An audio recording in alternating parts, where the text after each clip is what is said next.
سغروی سادات کے سارے شہزادے منبر رسول پر موجود ہیں.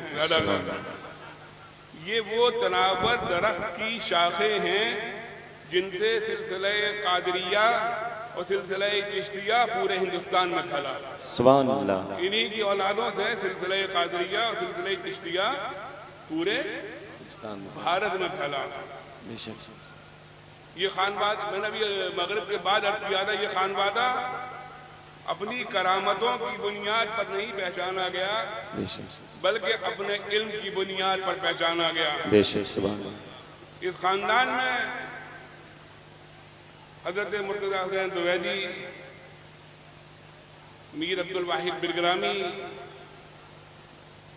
حضرت طیب بلگرامی، حضور صاحب البرکات، شاہ حمزہ، حضور اچھے میاں جیسے لوگ پیدا ہوئے حضور میر محمد صغرا کی اولاد میں. اللہ کا کرم ہے یہ خانوادہ اپنے علم کی بنیاد پر پہچانا گیا. اور ایک بات سنیوں، اس خانوادے سے آ کر بڑی بڑی شخصیتیں مرید ہوئیں. وہ کرامتیں دیکھ کر مرید نہیں ہوئی بلکہ اس کا علم دیکھ کر مرید ہوئی. چاہے بدائیوں سے عین الحق شاہ عبد المجید بدائیونی آئے ہوں یا بریلی سے امام محمد رضا خان اعلیٰ حضرت فاضل بریلوی آئے ہوں. بے شک. سبحان اللہ. ایک بات دھیان رکھنا، جب علم غالب آ جاتا ہے تو پیر سمجھ میں نہیں آتا. اللہ.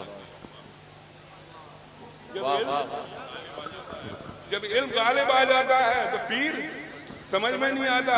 علم پر غالب رہو، علم کو اپنے اوپر غالب مت. ہائے ہائے. سبحان اللہ. سبحان اللہ. حضرت عین الحق عبد المجید بدائیونی جب ماہرہ مطہرہ تشریف لائے تو مسجد غوثیت میں شمس ماہرہ تشریف فرماتے. کبھی چینی پڑھتے تھے، کبھی نمک پڑھتے تھے، کبھی پانی پڑھتے تھے، کبھی تعویذ دیتے تھے. تو علم غالب آیا تو فرماتے ہیں اونچی دکان ہے پھیکا پکوان ہے. اونچی دکان ہے اور پھیکا. لوٹ کر واپس بدائیوں گئے، بڑے سرکار کی مزار پہ حاضری دی. نیند کا جھونکا آیا، قسمت بیدار ہوئی.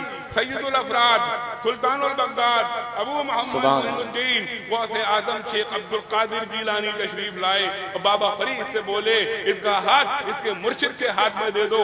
بابا فرید نے ہاتھ لیا اور شمس ماہرہ کے ہاتھ میں ہاتھ دے دیا. سبحان اللہ. لوٹ کر آئے، جان و مال کا سودا کرنے آئے. جان و مال کا سودا کیا تو شمس ماہرہ فرماتے ہیں اب تو اونچی دکان اور پھیکا پکوان نہیں ہے.